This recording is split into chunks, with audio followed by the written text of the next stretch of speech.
Hello everyone, MFPallytime here, and welcome back to Pathfinder and the Wrath of the Righteous. After an extremely eventful last episode, where we absolutely obliterated an entire battlefield with one well-placed spell, highly recommend you go watch that combat. I was actually pretty proud of it. We find ourselves back in the Defender's Heart. We might have ourselves a cozy episode here. Like I said, I'm going to try to notify you guys when most of what we're doing is talking. We have a few people here in the tavern to talk to, and we're kind of getting to the point where I don't think I can do too much else to really sway the story. If we go to the Grey Garrison, that is going to progress our game forward past basically the tutorial of the game. Yes, I know. We are 18 episodes in, with each episode at least an hour in length. That's a lot of time for a tutorial, but that's where we are. We have a few people in the tavern to talk to. I can't do Hargus Worm's quest because we told Camellia to walk away, and he specifically requested that she be there. So, you know, my bad. I didn't intend for that, obviously. That wasn't what we're going for. Hey, Woljif! Chief, I got something to show you. Ta-da! A real beaut, isn't it? Woljif comes closer and looks around quickly to make sure no one's eavesdropping. By the way, super glad to hear voice acting again. He makes a subtle gesture, and an amulet on a chain appears in his hand. The silver amulet is in the shape of a waning moon with a dark crystal in the middle. The moon of the abyss. This was the amulet he was losing his mind over. Also, I just noticed that Liz is halfway through the table, sticking through some plates in a box. That looks pretty good. Did you have the amulet this whole time? I'm not going to insinuate that he betrayed anybody. Did you have it this whole time? Since that night, Chief, Melround didn't even set eyes on it. While he was dealing with the golem, I sneaked past them, and that was that. Hey, kid, I know why, but just in case our viewers don't, why is this item so important? Do you really not remember it? Oh, I thought you would appreciate it. It's from the old man Fileman, the owner of the Ancient Trees and Wonders shop. It's the pride of his collection. The Moon of the Abyss, an amulet with a rare crystal crafted by an unknown maker. When I think of how much this thing is worth, it makes my head spin. Yeah, but you were searched by the guards. How did you hide the amulet? Thieves have their ways. Did you betray the thieflings? Oh, that cuts me deep, Chief. You and I saw who the traitor was. It's just that when we robbed the shop, I went in first and took what I wanted. Nothing wrong with that. Yeah, there might be something wrong with that. I think about hiding the moon and just taking myself off somewhere warm when all this blows over, but only because I want to see the world. Is it a crime to want to travel? Huh? Is that what counts for treachery these days? No, the crime is stealing. What? Don't start misdirecting me. We all know what the crime is here. Woljif was silent for a moment, then a cunning grin crosses his face. Why didn't you give the amulet to Kirasime? This was the thiefling leader. What? So she would slay me right away, you mean? You saw how antsy she was over Canabris and all this. So I did it. I took the Moon of the Abyss. But I didn't go to Erebeth, and Big Sister wouldn't hear my explanations. She doesn't have the time. I even thought I'd hide the moon somewhere, and then when all the noise had died down, I'd go get it and make a run for it. I'm sick of the thieflings, and they never appreciated me anyway. You know, something so rare is going to be difficult to sell. Why, she asks. It's expensive, pretty. And you know, it's my amulet, actually. Not meaning I stole it, but I mean, this is my inheritance. My grandma and I were poor. All we had was a jewelry box with the moon in it. She used to store it under the floor in the basement, and she'd take it out sometimes just to look at it. This was in your family? She was always nicer when she had a few drinks in her, so I could ask her things then. One time I asked where she got it from, and she said it was from a demon. You know, the demon who was my grandfather. He said the moon was to be passed down. My ma was good for nothing and nobody, so that's why Grandma decided to keep the amulet for me. She used to say it would be mine when I grew up. But she couldn't wait until I grew up. She squandered my inheritance when she became a drunk. Took it to Fileman's shop and pawned it. He gave her some coppers for it, and she didn't even haggle. Just grabbed them and ran back to the tavern before last orders. I've been going to Fileman's to look at the moon ever since I was a kid. He chased me away, but I just kept going back, so eventually he gave up. He didn't skimp on security. The place was like a fortress, so he wasn't worried about a street rat like me pinching anything. Even when I got more skilled, I couldn't get any closer to it. One day, I had no one to go with. Another day, there were only oafs who'd never stolen anything more than a church donation box. But when Charisme had planned everything out, I realized I had a chance to get the moon and move away from here. Maybe to Garen. I hear it's warmer there. I've stayed with the family for too long. Well, I at least understand his motivation for stealing it now. I will say, though, that you deceived the people that you considered a friend. And that's no way to treat your friends. I hope you never do that to me. Family, friends. You know, some people don't believe in gods, so gods don't exist for them. And I don't believe in family. All that heartwarming talk about sticking together. Ugh. People like to say those things, but when push comes to shove, Sister Charisme used to say that us tieflings were one family, and you see how that turned out. And did you hear that excuse for an apology? I did the right thing, and I was right to want to run when I just planned on stealing the Moon of the Abyss. Everything turned out as it should. Whatever you think, I owe you. I'm not just a thief, I have my own business selling things. Thanks to you, I'm still in the family, and we have the black market sewn up in this city. It's a good way to sell valuables. Didn't you just say you don't believe in family? I guess it's just the title to you, huh? It says, making sure no one's going to take the amulet from him, Woljif hides it under his shirt and folds his arms on his chest. So, if you need anything, a scroll or something, just say the word. I have a little portal to our people in Nerosian. You put a note there, and you get what you need. I can't get you anything big, but what they do have is all high quality. Nothing's too good for you, Chief. What's mine is yours. For a price, of course. So does he become a vendor? Show me what you can get using your thiefling connections. Look, Chief. The thieflings have all the best things. Ooh. He has some really, really cheap alchemist fires, acid flasks, and super cheap scrolls. I mean, one of those wasn't too cheap. Oh, hold on there. And really cheap holy water that we can pick up. I don't know what we're actually going to use any of that for.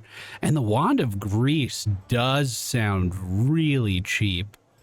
We have a lot of super good control stuff already. I also like the idea of walking around with a quarterstaff. +1 quarterstaff grants its wielder +1 competence bonus to AC, meaning that Liz could be more defensive just walking around with a staff. But this is only 300 gold. I'm pretty happy to spend that. So Woljif, are you really staying in the party, or are you just waiting for a chance to run off? I'm gonna ask him straight. Woljif gives you a hurt look. As if I could! There are demons and dangers around every corner. The tiefling stops short. Don't worry, Chief. I'll work off my debt honestly. I won't stab you in the back or go on the run with your money. And if you were to buy my wares, I won't leave at all. Well, that's good at least. Woljif shrugs. Whatever, you're free to do as you please. As I say, I'm gonna call it a night. Wherever my legs carry and walk away. So he had the amulet all along. I believe this guy in the corner is someone we need to talk to learn about corruption. We have this quest called Days of Strife. It is possible that the disturbed dreams and fatigue, even after sleep, is all simply the body's reaction to everything that's happening. But still, it's worth asking the advice of a priest in the defender's heart, and I believe this is our priest. I'm just going to call him by his last name. Vizalay Rathamus. Are you all right? Abdar willing, we'll hold out here until the army arrives. Yeah, when I sleep outside, I'm plagued by terrible, terrible dreams. Do you know anything about that? The priest studies your face carefully. You look tired, but otherwise entirely healthy.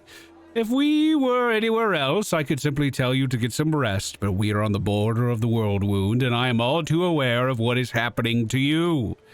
As you know, the wound is a rift between Galorian and the Abyss, and all the evil that feeds the Abyss does the opposite to our world. It feeds on Galorian. So it is that even when we cannot see demons near us, our ultimate foe, the Abyss, is always surrounding us. Many soldiers fighting in the world wound experience similar things. They suffer terrible nightmares, get no peace, and sometimes even lose their minds. But we are trained to help you with this affliction. By the will of Abadar, I have consecrated an altar here. The god's grace permits the space around it, soothing one's soul and quieting thoughts during rest. So if you find your nerves are fraying, seek out this holy place like this, approach it, and all corruption will be cleansed from you. Well, is that what I needed to know? Tell me again about the Abyss corruption. No, that's what we just read. What are you selling? What kind of scrolls are we looking at here? Ooh, scroll of magic missile, scroll of summon monster. These are all so cheap. Oh, I'll take a few of those and a few of these. Wow, he actually has so many scrolls. That's crazy. A guardian of life amulet. Dude. This guy's packing. I had no idea. A scriber kit and an alchemy kit. Well, it can't help to have these, just in case. Then we have it. I went ahead and slept inside of the tavern and realized that we leveled up from a little bit of this dialogue. At level 5, we do gain a new feat. I'm also going to continue to increase my lore of nature, my knowledge of the world as well, but most importantly, persuasion is my number one thing. Oh Lord, time to pick a new feat from the many lists. Oh, so many things. We could pick up greater spell penetration. We already have spell pin, right? Did that come passively? I'm not seeing it over here. No, regular spell penetration has not been picked up yet. We do have point blank and precise shot, but I never actually use it. I don't think they're actually benefiting me at this point. Superior summoning. Each time you cast a summoning spell that conjures more than one creature, add 1 to the total number of creatures summoned. Ooh, I think we might be the worst druid class to really focus on summoning based off what you guys have said in the comments. But if I'm wrong about that, that's kind of intriguing. I am looking over here at one ability that I quite like. Your bond with your animal companion is unusually close. That's super lore accurate too. I love Hammond.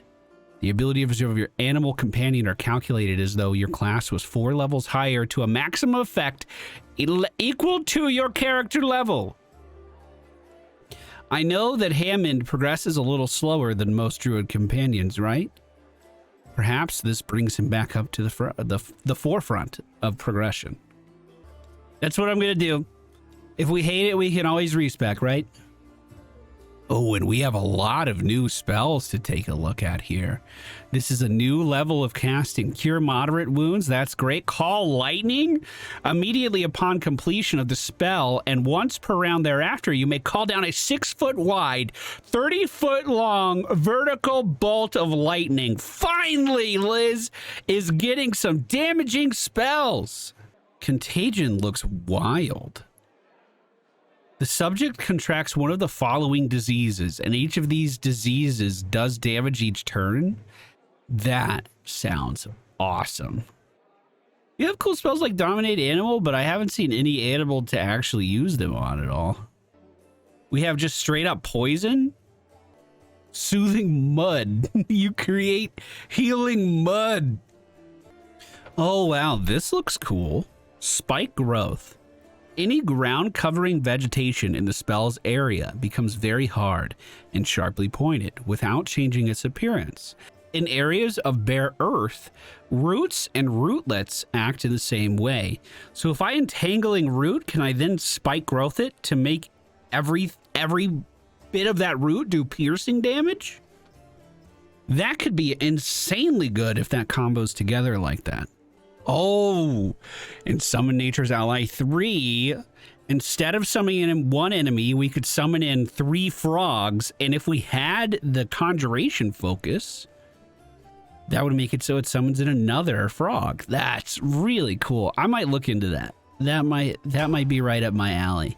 Although, hold on.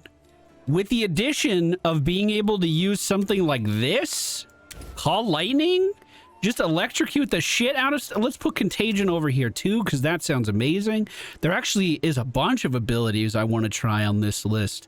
That's really encouraging to see. I kind of went all in on this idea that I would just be using Stone Call to deal damage, but we might actually be getting to the point where I might be able to dish out a lot of damage. We'll see. I've kind of been waiting for Liz to come online as a spellcaster, so this is really exciting. Ninio, as she's leveling up, had a spell focus on illusion earlier. Now she's getting a spell focus on evocation as well. This is still her passively leveling up. We're going to see an increase on knowledge arcana, knowledge world, and use magical devices. She is once again getting that evocation spell focus. Perhaps this is something that I should do for Liz as well. Add +1 difficulty class for all saving throws against the school of magic that you select. So she's really good at illusion spells, like those should land right, and evocation at this point. Yeah, that might be something I look into. Her new spells are going to be displacement and haste. Ooh. Do we want to change that? Hammond leveling up. Is this a big level for him? He gets another trait. We're going to increase his... We should probably do a little stealth, a little mobility. Although that's going to be it, huh? That's your stuff, Hammond. You're really good at it. Keep it up. Keep up the good work. All right, I'm looking at what Hammond can do, and I like the idea of improved initiative just so he can get it in the front line a little bit more. We also see power attack here. You can choose to take a -1 penalty on all melee attack rolls and combat maneuver checks to gain a +2 bonus on all melee damage rolls. So you have a slightly lower chance to hit, but a significantly improved melee attack damage. Hammond can attack 3 times on his turn, and his attack usually lands. I feel like this may not be bad. Again, if I'm going down the wrong path here, let me know in the comments. We can always respec this kind of thing. I'm just looking at the other options over here, and, well, I mean, I guess I could get combat mobility again, but I got dodged before. They're kind of different, but kind of the same. I'm just getting power attack. We're doing power attack. Hammond has an AC of 23. Ooh, you're doing good. You're doing good. Ember, I'm really excited for this one. Ember is getting a spell focus on evocation. Really? Every time we level up, I'm starting to think that I might need to move in and intervene a little bit. Is Slumber just a base ability? There's a Restless Slumber that it's a prerequisite for. Does she just get this as she's progressing? I suppose I picked that. I suppose I picked that with the hexes. I see. Well, I mean, definitely having a focus on damage isn't a bad thing. Scorching Ray, Burning Arc, or Cure Moderate Wounds, as well as Glitter Dust is her new spells that she can get at level 3. Burning Arc... So I know Scorching Ray, we would also need to take her dexterity into consideration for that too, right? Her dexterity is 16. So that shouldn't be that bad. What actually scales her damage? Reduce person Burning Arc, Glitter Dust. She has all these new spells. She can cast any amount of these a day, so I guess we just figure out if Burning Arc or Scorching Ray ends up working out a little bit better for her. But that's awesome to see her spell repertoire really increasing here. And then focus on evocations, just going to make it even easier for her to land stuff, presumably. Woljif, what does he get at this level? He's going to grab Toughness. I like that, making him more durable in melee range. We don't have a lot of melee in our party, so he is going to get a decent amount of focus over there. He's also picking up Acid Arrow and Scorching Ray. Ooh, he already has invisibility. We learned that. He can get invisibility himself as well. Let me take a look. I guess he can learn all of these, but they're not assigned yet, right? No, he's fucking choosing them. Ooh. I feel like Mirror Image would be really, really good. I don't feel like Scorching Ray's the call, dude. I don't feel like it's the call. Maybe I'm just wrong. Maybe I'm thinking about this character in the wrong way. He's done. It's done. It's done. Lan? No surprises here, okay? He gets key arrows. At 5th level, a Zen Archer always deals his unarmed damage with arrows from his bows. For example, a medium Zen Archer shot bow normally deals 1d6. Using this ability, his arrows deal 1d8. I see. He's getting better at athletics, mobility, and perception. Perception pretty high. Also considering picking up Deadly Aim. This is a similar thing. We had this on Wendigo, where he's going to be losing accuracy to do that. Is that what I want? I don't know if that's what I want. But he seems really excited about it. And then Sela gets a Divine Bond. Upon reaching level 5, a paladin forms a divine bond with her god. This god can take one of 2 forms. Once the form is chosen, it cannot be changed. The first is a type of bond that allows the paladin to form a divine bond with her weapon. As a standard action, she can call upon the aid of a celestial spirit for 1 minute per paladin level. That's awesome! Alternatively, they can add any type of the following weapon proficiencies: Axiomatic, Brilliant Energy, Disruption, Flaming Burst, Holy, Keen, and Speed. Looks like she's getting proficiency with longswords, or a weapon focus with longswords. Hey, you already have one of those in your hands. I'm fine with that. And she could get an animal companion or a divine weapon bond. What have you got an animal? It looks like she can only get horses, but we could dual mount stuff. It would be cool. Looks like she's going for the weapon bond. Okay. That's fine. I'm not upset. I'm not upset. Okay, so things I want to check. Does Woljif have all these spells? Yes, he does. They just weren't slotted in. So, actually, no, that's not true. He did get Acid Arrow. Oh, I fucking hate this. I don't like this at all. I'm gonna change it. Fuck it. Fuck it, I'm gonna change it. My companions and I need good training. We're looking... I hope I don't ruin everything. So it looks like we start editing him at level 4. And whatever he came with, he can keep. I think that's fine. He has a focus on 2-weapon fighting. I'm into that. I think that's good. And again, a focus on dexterity and intelligence. Both of those are good things. I would like his constitution to be a little bit higher if he's going to be on the front line. But with intelligence that high, we might be able to make up for it. The biggest things I need him to do, I don't care about his mobility at all. We have land for that. I need him focused on trickery and stealth. But it looks like that's where a lot of our points went anyway.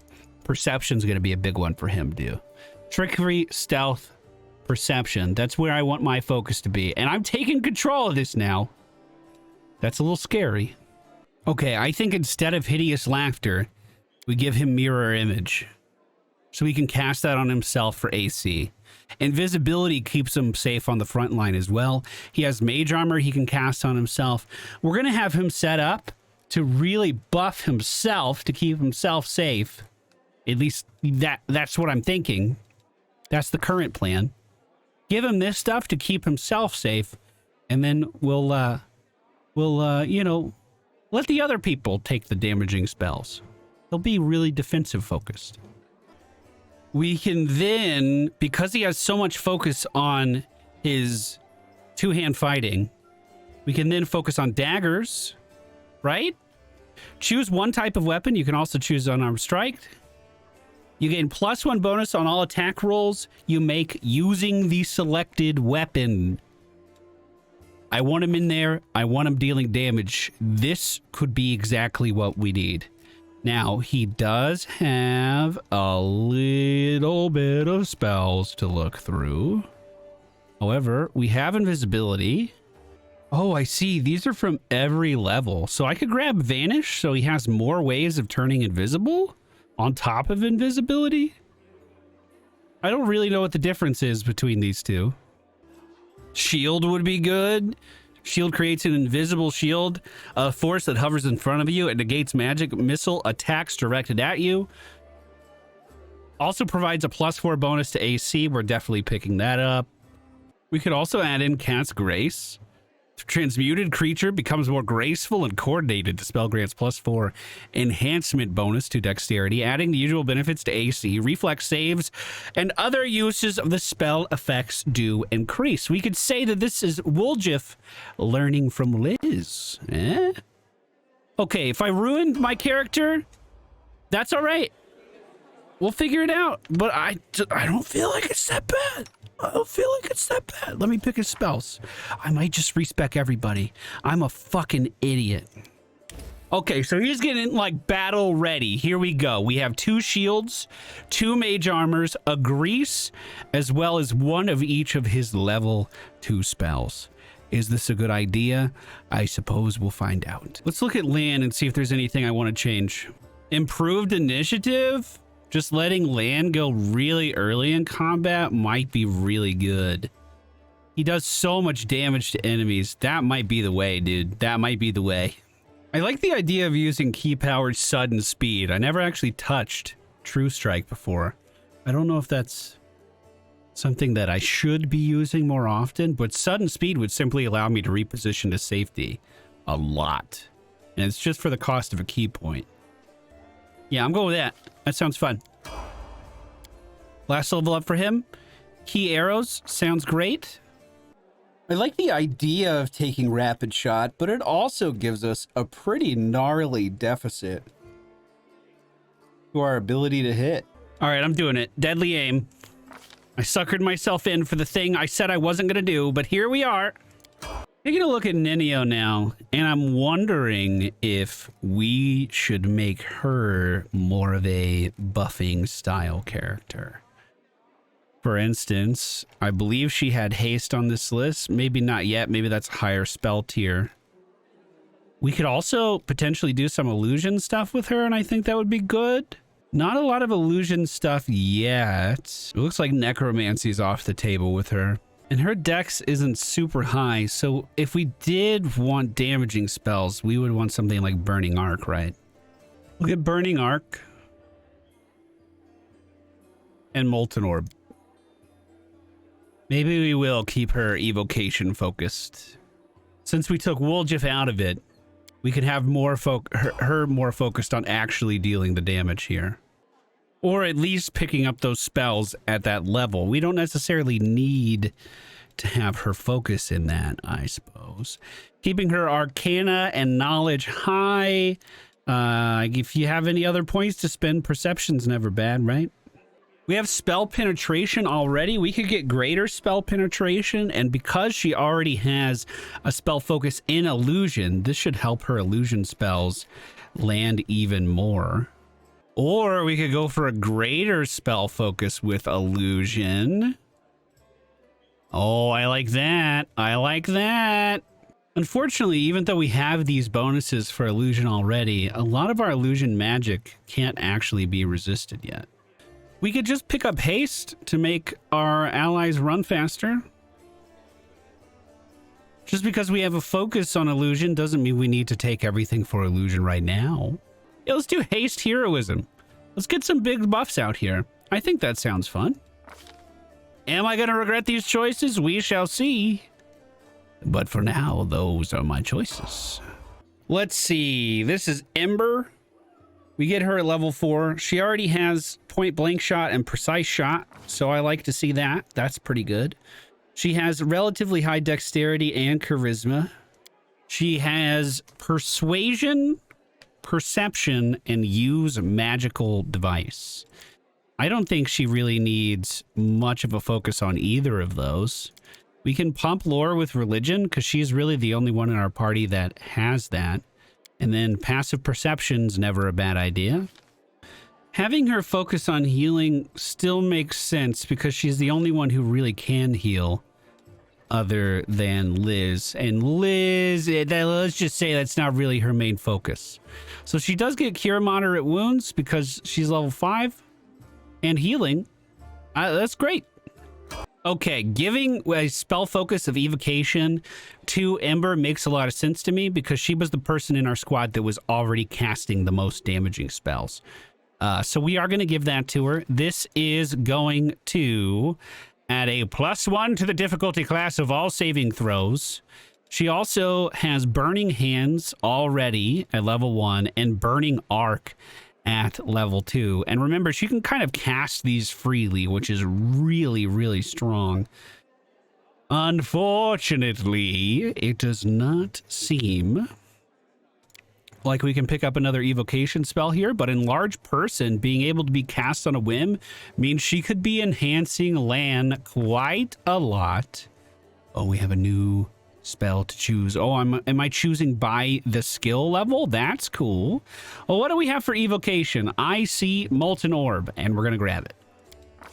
Now, taking a look at Seela, level 2 Paladin. Sounds good.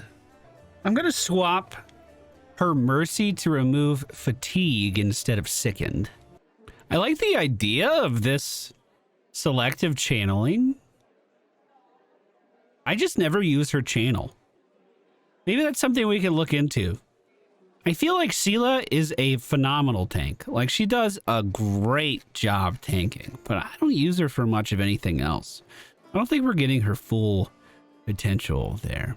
We are going to go for longsword proficiency because that's what she is wielding. I like that a lot. I like the idea of her actually hitting stuff more. However, Seela's getting a horse. I'm not sorry either. Seela is getting a horse. Let's get a black horse. That seems intimidating. And I don't think there's anything I want to change about my character. I like the way things are progressing there. For the time being, at least. I don't know how I'm going to edit all this down, but I seriously was looking at character fucking sheets for 2 hours. Literally not even a joke. Okay. Let us begin the dialogue and set ourselves up to head into the Grey Garrison in the next episode. That is what we will do with our brand new Respecced party, customized more to my liking now that I know what I actually want. That was always the goal. I don't think I could do any of these. I think we literally just have to talk to her. Everything is... Oh, should I just say we're ready for an attack? I suppose we'll do that next episode. I told you we were going to have a cozy episode today. At least I wasn't a liar. Thank you guys so much for being here. If I messed up anything too horribly with my respecs, we'll see how that goes. Hey! That medallion you're wearing, that's a sacred symbol, isn't it? Are you a cleric of Caden Callian? I'm a tavern keeper, best in the city, best there's ever been, and I pray to be the best god, and I pray to the best god there is. Well, great. I'm so glad that I could get that one experience for my party. I really want to try this. How does this work? Call lightning. Do I select myself? Work! Work, you silly spell! Ah! I shocked myself. Wait, can I keep doing that?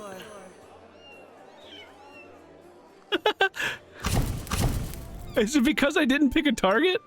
Is that what happened? Work, you silly spell! Well, things are changing rapidly for our party, but I hope you guys can hang on for the next episode. We're going to go to the Grey Garrison and see how it goes. Thank you so much for being here. I'll see you again soon. Goodbye.